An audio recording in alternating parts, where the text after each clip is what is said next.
a live stream of class. I don't know if I'm going to do it here or at my house, but I'm going to do my job Wednesday.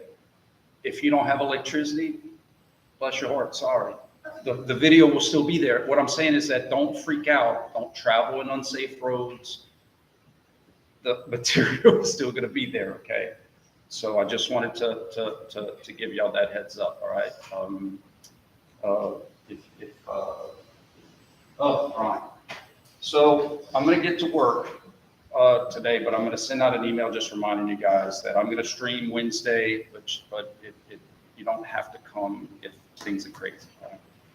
All right, Dave & Buster's.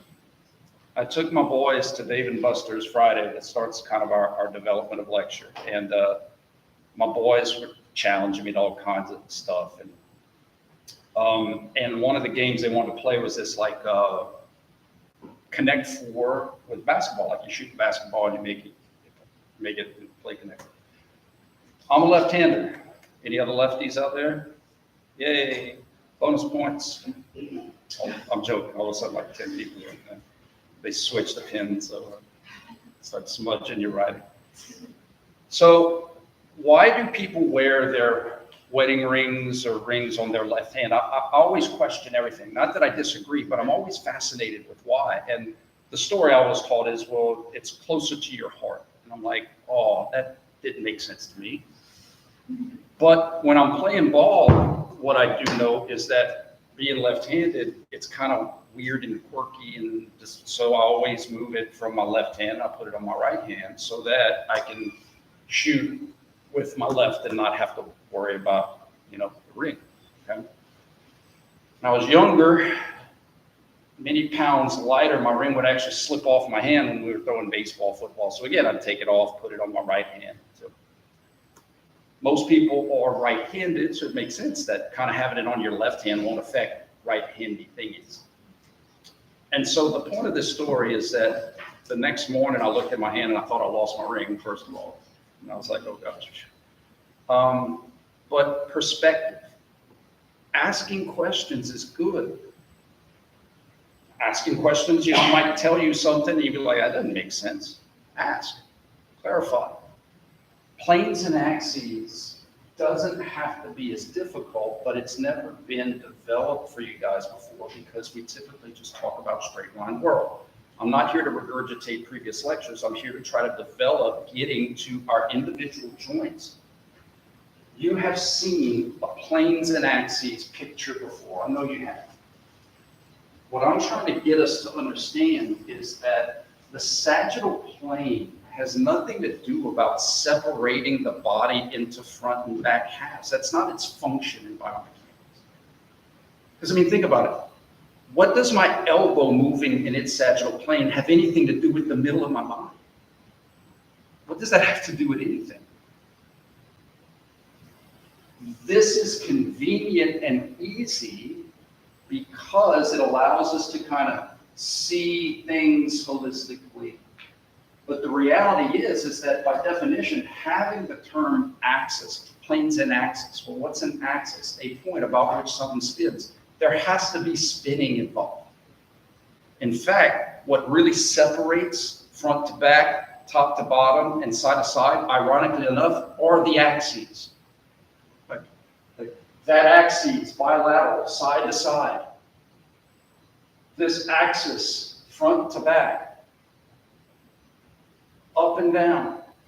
So think of it like this. Remember in one of the first analogies in your book, we had the heart example, the superior and inferior vena cava, right? Up and down. Well, both of those things are above the center of mass. Both of those things are on top, but all of a sudden we got something on the bottom of the top. Something on the top of the top, we got something on the bottom of the bottom, something on the top of the bottom. Sounds like a Weird Al Yankovic song I'm about to explore, delve into. So what this is really about is the human body as one segment, and how about the body's center of mass, how the body can spin about that axis.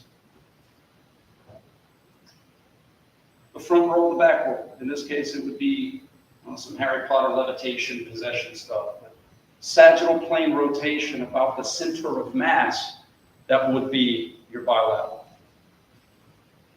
Frontal plane rotation about the center of mass, which would happen to be anterior posterior. Whole body rotation, transverse about the center of mass, that would happen to be polar, longitudinal, what you call it, doesn't matter. But think about it. Splitting the body into whole halves like a walnut or a pecan has nothing to do with what my wrist is doing or my elbow is doing or what my shoulder is doing. It oversimplifies what's happening to our individual joints. This just represents what this would be doing as a whole.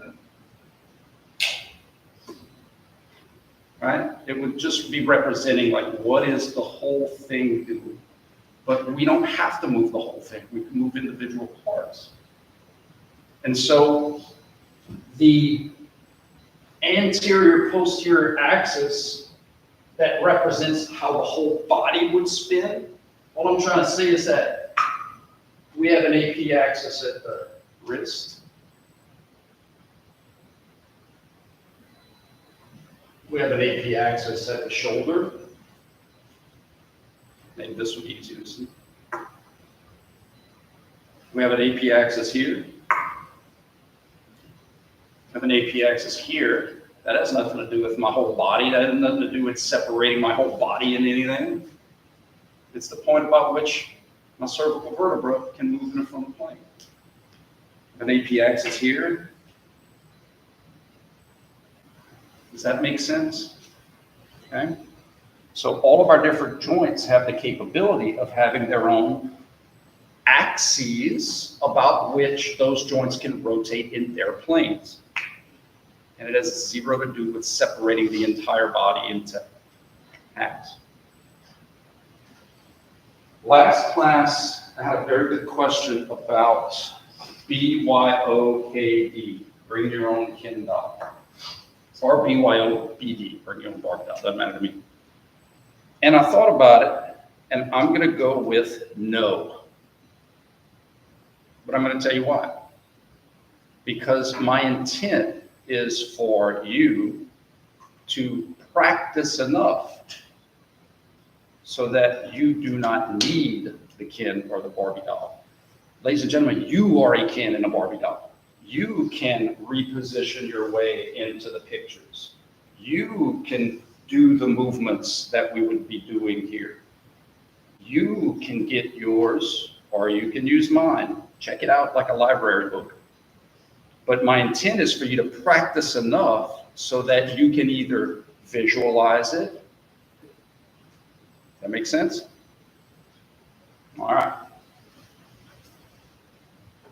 Now, are there any clarifying questions on anything before I keep developing planes, axes, flexions, extensions, into fetal, out of fetal, and more importantly, the difference between position and motion?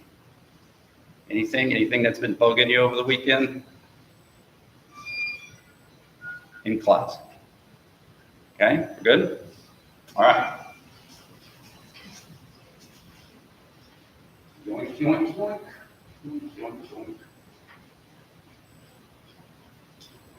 So, you are going to be responsible for these types of questions on your test. Cervical, specifically how the cervical vertebra can contribute into going to fetal and out of fetal. Guys, I'm going to teach you and go over and over and over that we do not use global references for local joint conversations, meaning I don't want to do things like when my eyes look to that wall at something, or when my eyes look up to the ceiling at something. I don't want to do that. It's within our body. If I'm in anatomical position and I know that my chin is a certain distance from my chest, okay, we're just going sagittal, no side to side, no transverse, just sagittal. If my chin gets closer to my chest, I got more in a fetal position, more in a ball, more flexion. If my chin goes further away from my chest, I had extension, further away from fetal position, right? So here's where illusions can happen when you hold on to global references for a local conversation. Karate Kid, the original Karate Kid back in the day. Has anybody ever seen that old movie? Right? Yay, pop culture still alive. So Daniel LaRusso goes to bow, and Miyagi smacks him upside the head. He said, "Daniel-san, look high. Always look high." He's saying, "You keep your head up when you bow." So what does Daniel do? He does. Now, some students would say that his cervical vertebra didn't move because his eyes stayed level. It's an illusion. Distance between chin to chest. If it gets closer, I have flexion. If it gets further away, I have extension. True?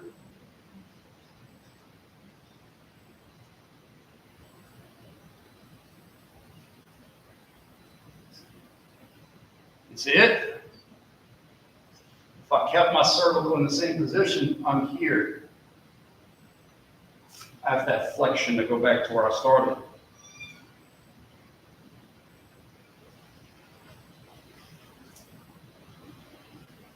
See it? So another example, we do not want to use things like eyes level, eyes up, eyes down, eyes right, eyes left, because that is going to get you into trouble with how the human body moves and works.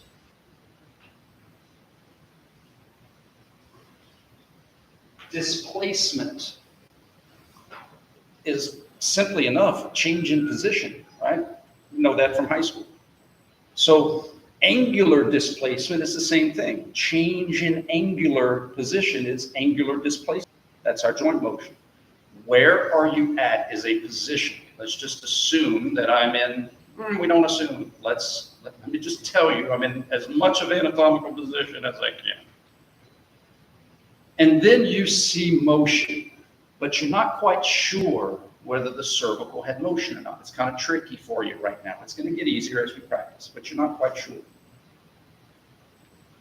That's where the technique of, if you know where you started, and you can see where you are at, what is your new position, then the motion has to be the remedy between those two position changes.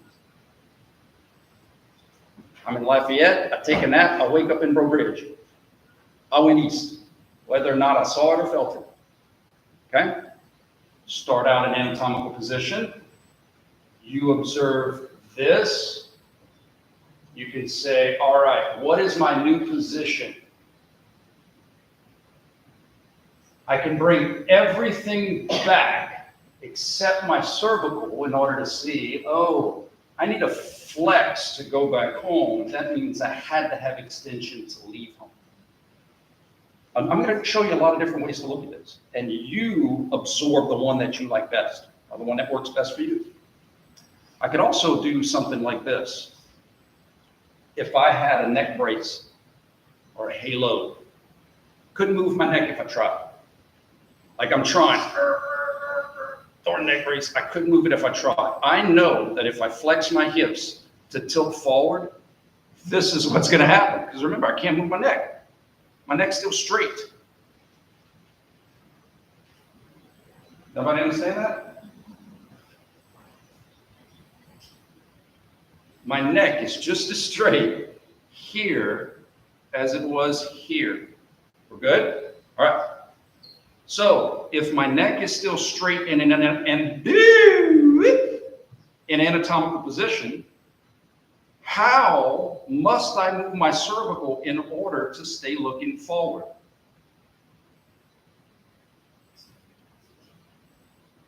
Further away from fetal. Extension of my cervical vertebra. Flexion of my cervical vertebra. Extension of my cervical vertebra. Does that make sense? But what we do not want to do is eyes in reference to anything of this room. That's going to get you into trouble. My eyes stay looking at the back wall. That doesn't mean I don't have cervical rotation. I'm looking at my right shoulder. I wasn't looking at my right shoulder. How in the world can my eyes go from looking at my sternum to looking at my right shoulder? I have to twist my neck to the right.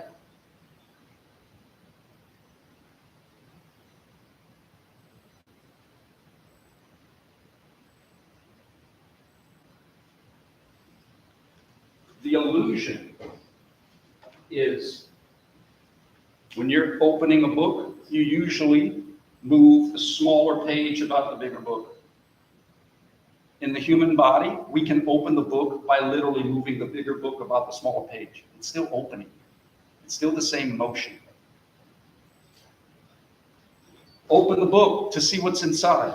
I can do this, or I can do this and still see what's inside.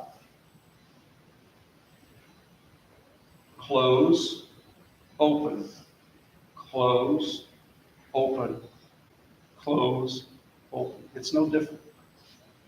Right transverse, right transverse. Cervical extension, cervical flexion. Cervical extension, cervical flexion. If you're willing and you want to feel this visual that I'm trying to explain to you, stand up for 1 second. We'll do this example together. Because again, I'm not just about telling you, I'm about showing you. I like to prove it.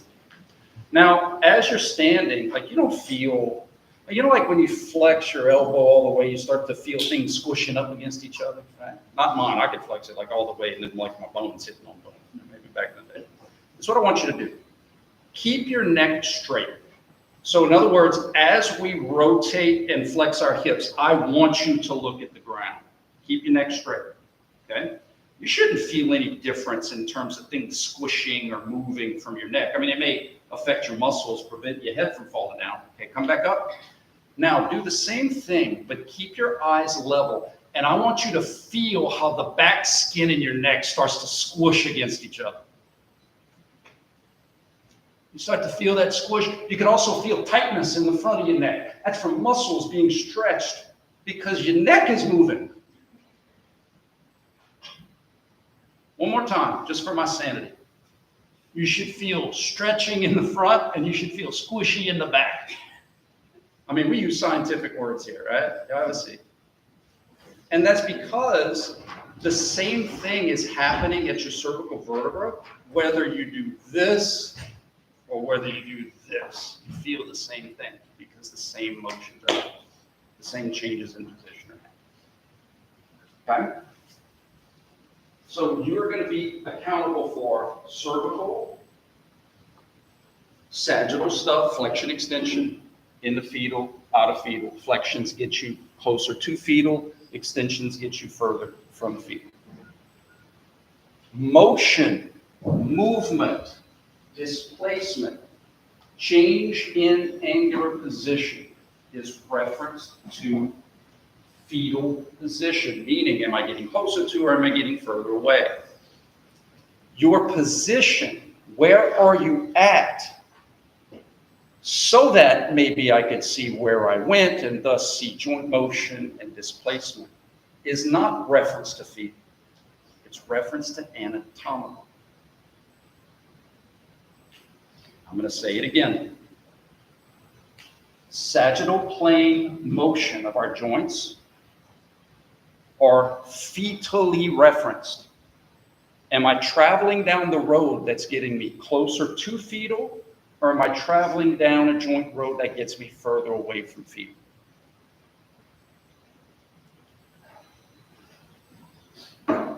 Position, where are those joints at, is not reference to fetal, it's reference to anatomical.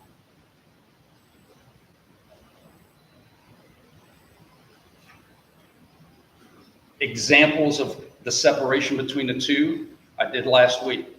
I can be in a flexed position, but be extending, because the extension means I'm going away from fetal.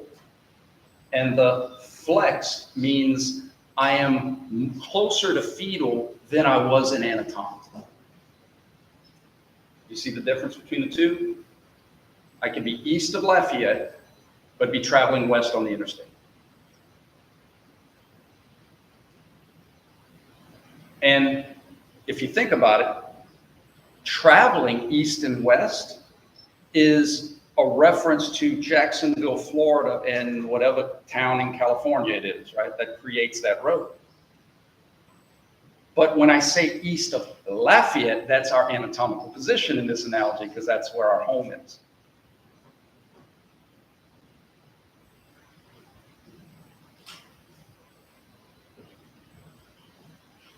For the test, you need to identify whether the cervical vertebra is flexed, extended, anatomical, whether or not I have flexion to anatomical, flexion from anatomical, extension to anatomical, extension from anatomical. We're going to practice these things. That verbiage is described here in examples. Okay?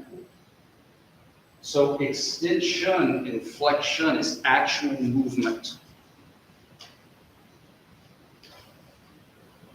But position is not, it's not that you can't be moving when we're talking about position, but position is just where are you at? Like you could be moving around the store, but you're at the store. It's just two separate conversations. Where are you at is a different question than where are you going.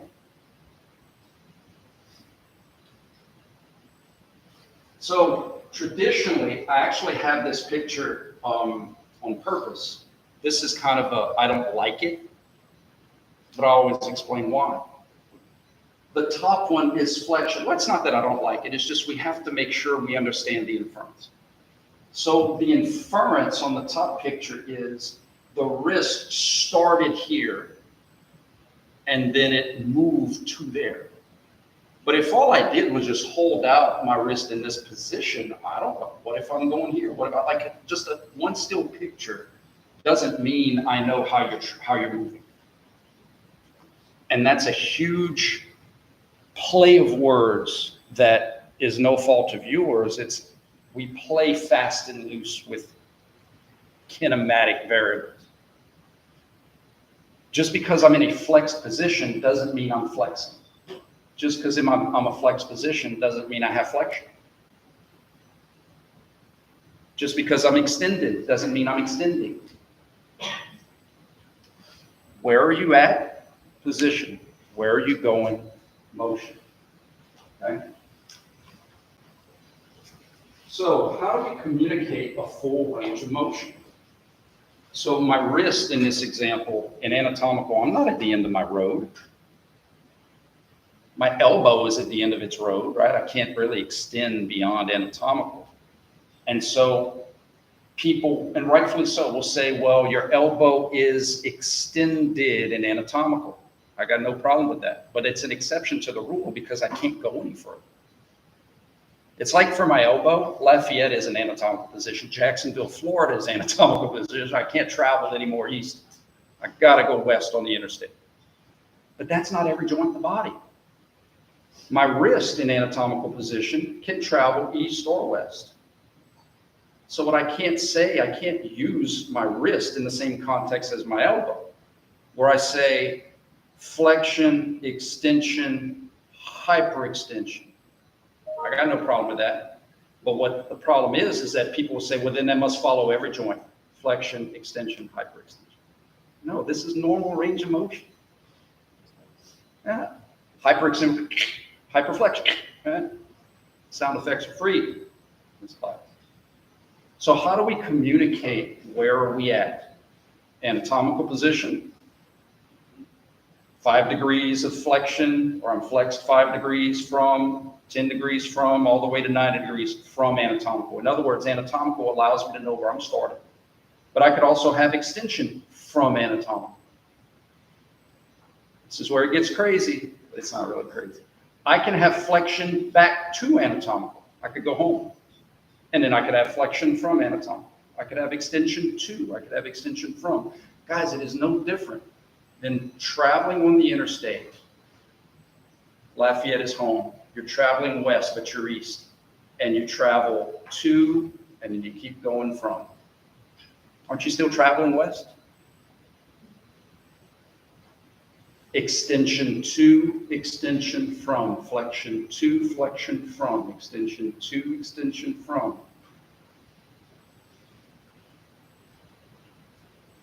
Make sense? So if I start here and I say, you observe extension from anatomical, I can't do this.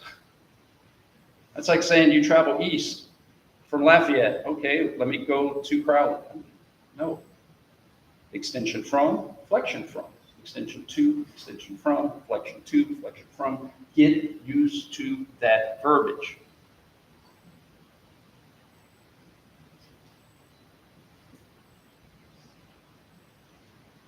Okay?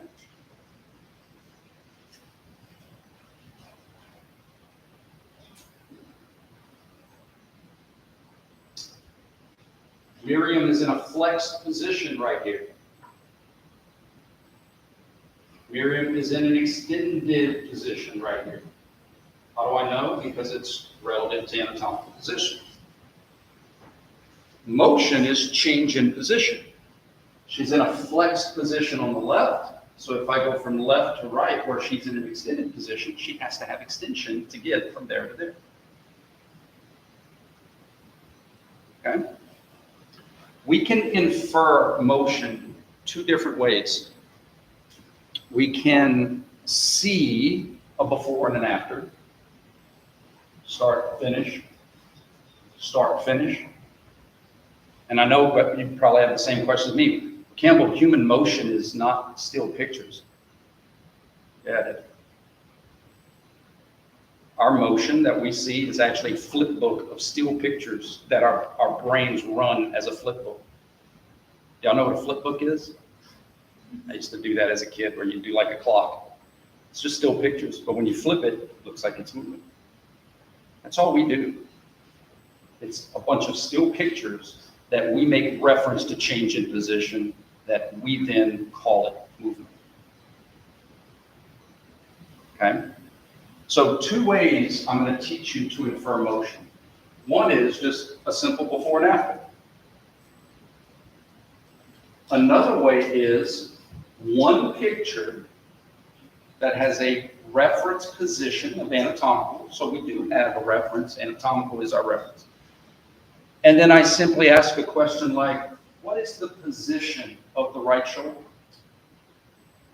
Well, anatomical is my reference to position. She's in a flexed position. And how you would take that to the next level is with a goniometer or degrees, right? She's flexed 100 degrees or 50 degrees. You know what we cannot say with this picture? That there's flexion.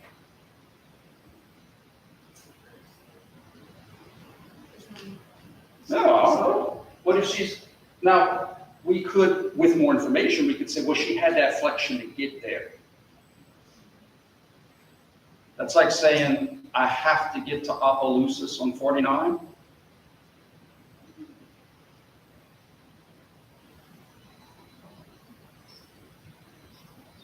I have no idea how she's moving. In fact, she's probably not moving for this picture.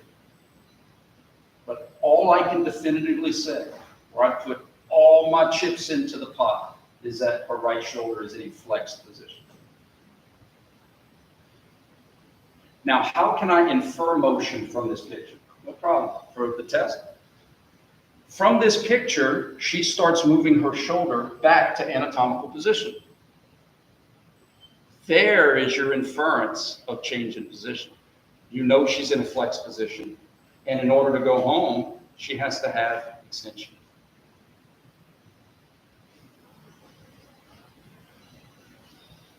Or she's in this position.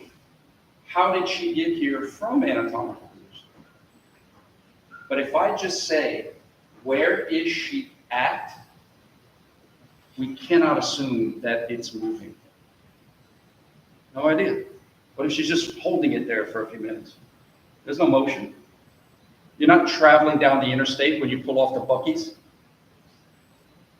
Oh, Buc-ee's. I know for a Buc-ee's can be wild sometimes, man.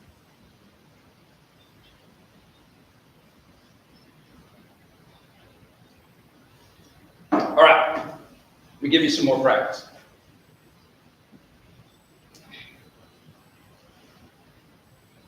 Let's talk about the wrist for this example. Anatomical position. This is the front of my wrist, right? Dorsal, ventral. It's the front. It's the front of my wrist in anatomy.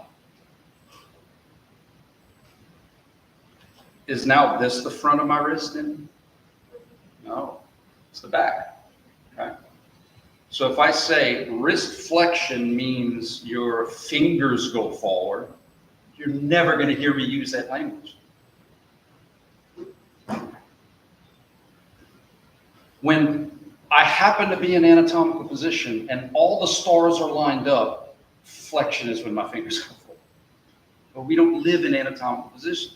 Athletes don't move in anatomical position. Athletes move all over the place. So what I have you to be able to see is that the front of my hand, thus the front of the wrist, can face the back of the room. That doesn't make it not the front of my wrist. Wrist flexion, wrist extension, flexion extension, flexion extension, flexion extension, flexion extension, flexion extension, flexion extension, flexion extension, flexion extension, flexion extension, flexion extension. Okay? I'm going to teach you tricks. I'm going to teach you tips that work all the time. Follow the fingers. Finger flexion. You know how I know? This gets you in the ball, gets you in the field. Follow the fingers. The fingers will show you wrist flexion, regardless of the radial ulnar joint position. Follow the fingers. Okay? Let's do a next level question. Identify the position of my wrist. Where is my wrist at? Don't say it out loud. Give everybody a kind of a chance to think about it. What is the position of my wrist? We analyze motion joint by joint. I asked you about the wrist. I don't care where my elbow is at. I don't care where my shoulder is at. It's not to say nothing's happening there. It's just I don't want to talk about it right now. We'll get to it when we get to it. Like my mama said, don't worry about your brother and your sister. What about you? Where is my wrist? You have three options. Is it extended relative to anatomical? Is it flexed relative to anatomical? Or is it in anatomical?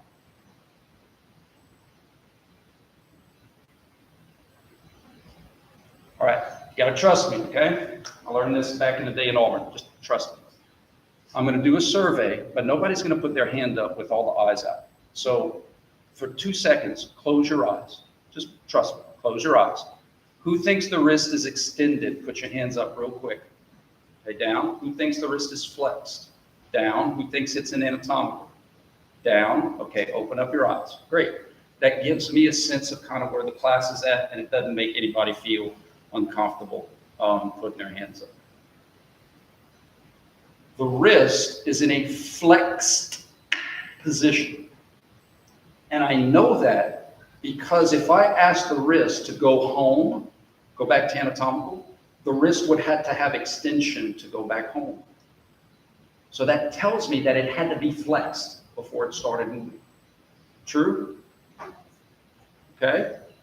Any questions why the wrist is in a flexed position? And it's in a flexed position regardless of how I move my radial ulnar joint. We're going to get into radial ulnar joint when we get into radial ulnar joint. My wrist is flexed regardless of how I move the shoulder. The shoulder doesn't have it. My shoulder isn't making my wrist go any closer to anatomical. My wrist is staying in the same position. Right? All right, next level question. Here we go. Now I'm asking you to identify motion. Motion is just change in position. So we established that I'm in a flexed position. you observe this.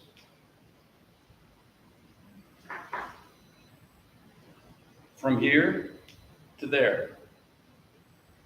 Now, the point of this example, I'm going to do it several more times. The point of this example is to encourage you with confidence that your eyes may not be able to see that. It's like, whoa, what happened? Wait, Campbell taught me that joint motion is simply just change in position. Where am I at? Where did I go? And how did I have to move to get there? What's my position? Flex. I'm in a flex position. All right? All right, fellow nerds, let's go further. Flex 90 degrees, yay! I'm flexed. I'm east of Lafayette, 5 miles, 10 miles, that's all that means. Do I stay in the same position? Am I in the same position or a different position? Globally, it may look like I'm in the same, because you, at no fault of your own, have only been taught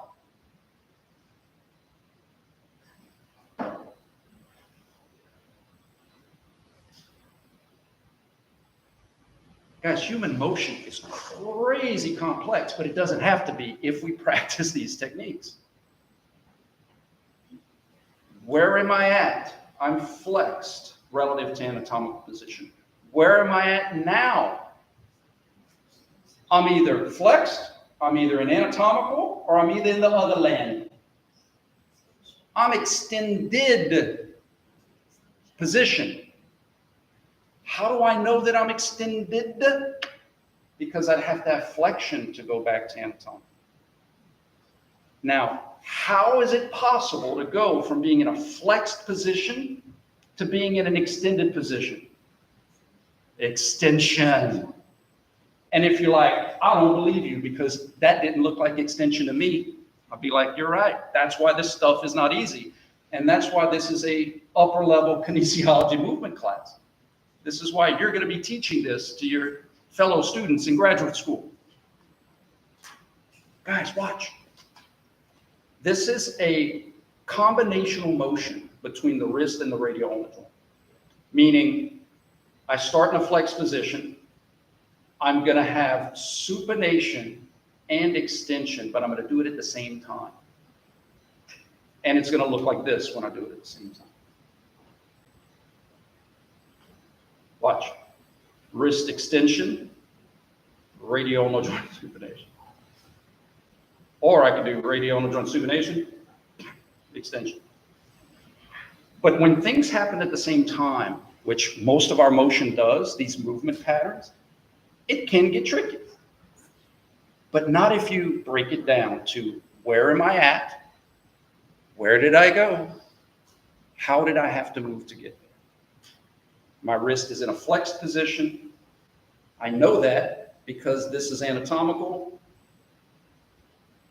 My wrist is in an extended position. I know that because this is anatomical. And the only way to go from being in a flexed position to being in an extended position is to have extension. Cool?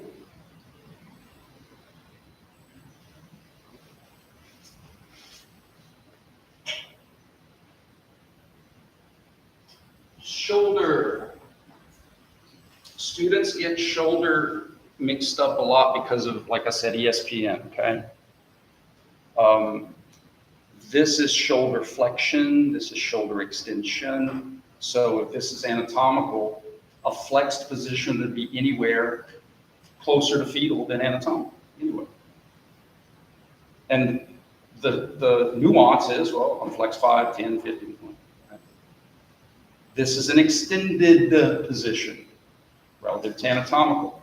This is extension from, this is flexion to, this is flexion from, this is extension to, this is extension from, this is flexion to.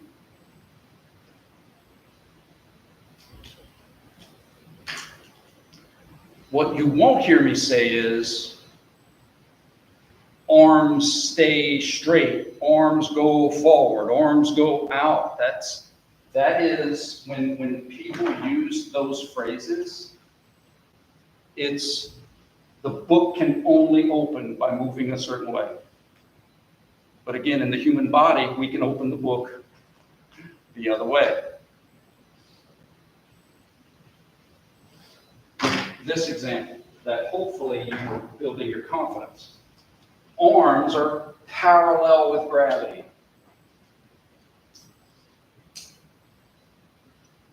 Did I have shoulder flexion? Absolutely I did. That's a new position that my shoulders weren't in.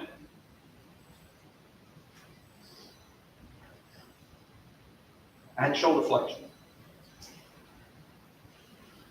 You see my point? We don't want to use things like flexion as arms go up or arms go down or arms go out or anything goes in. It has to stay local to our body. And when you add in the added confusion of angles, which I'm not debating joint motion has changes in angles, but they're not consistent. Front can become outside, can become inside, can become top, can become bottom. And as I decrease one, I increase another. So we keep it to function. We keep it to usefulness. Flexion gets you in the field. And I'm going to teach you tricks for all the different motions. And I'm going to teach you how to see those illusions. Okay? So on the test, I'd say one of the biggest misses for shoulder is the old extension thing. And I think it's because people are looking at the elbow. Full extension. It's like, yeah, but weren't they extended when they were down here? I mean, it's a little bit extra. So it infers that this motion of the shoulder is extension. It's flexion. Keep it to function. How would you want to get into a ball if you were trying to protect yourself? Like this?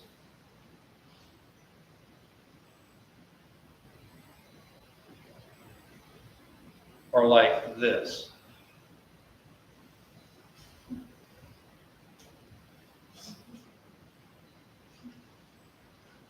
sense? Okay. Analyze motion joint by joint. My right shoulder could be doing something totally different than my left. That's why we have to communicate the side. My right shoulder is, my left shoulder is. That's what's coming from my Wednesday lecture. Is how do we specifically, and again, what I love about the development of this stuff is I've already introduced you to it. We're just developing it by practicing. But we have to communicate side, because just because my right side is flexed doesn't mean my left side is flexed. My left side, can be extended.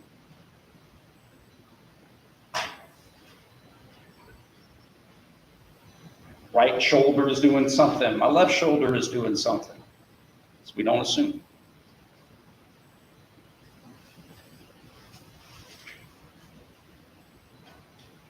So for the first test, this is elbow, wrist, hip, knee. I had a really good question at the end of last class about the ankles. And the reason the ankles are not on this test is because you have two different versions of flexion, meaning you can get in the fetal position two different ways. You can either be weight bearing and get into a ball on your feet, or you could be non-weight bearing and get into a ball off your feet. So like if you wake up in a fetal position, your toes probably aren't going to be up, right? They're going to be pointed down. Or if you're a gymnast trying to tuck and spin, you're not going to be dorsiflexed, you'll probably be plantar flexed. So that's why the ankle has two different forms of flexion, because there's two different ways to get in the fetal. But isn't that cool? Like there's a reason for that. There's a reason for that. All right, let me make a couple points before I let you go. Anatomical position. Okay, elbow. Let's do some sagittal plane motion about your bilateral axis. Flexion, extension, flexion, extension, flexion, extension. All right, shoulder. Let's start taking our arm out of anatomical. Elbow, flexion, extension, flexion, extension, flexion, extension. Still doing the same thing to the elbow. The elbow's bilateral axis moves with it. This is still the inside of my elbow. This is still the outside of my elbow. This doesn't become the bottom of my elbow and the top, maybe globally, but to the structures, isn't this still my ulnar collateral ligament?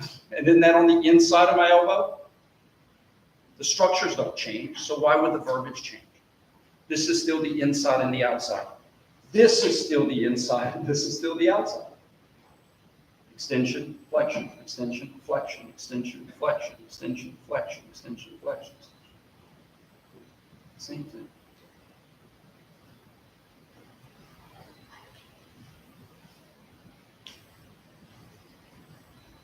It's about to be Halloween season. Any questions? I promise, Mr. Shane, I was going to use this a little. Polar axis, transverse plane, spin, two different directions of spin in the same dimension. Okay. Sagittal plane type of spin, about a bilateral side-to-side axis. Frontal plane direction of spin, about an anterior-posterior axis. But again, bringing it back home, the spin that I gave this globe was for the whole globe.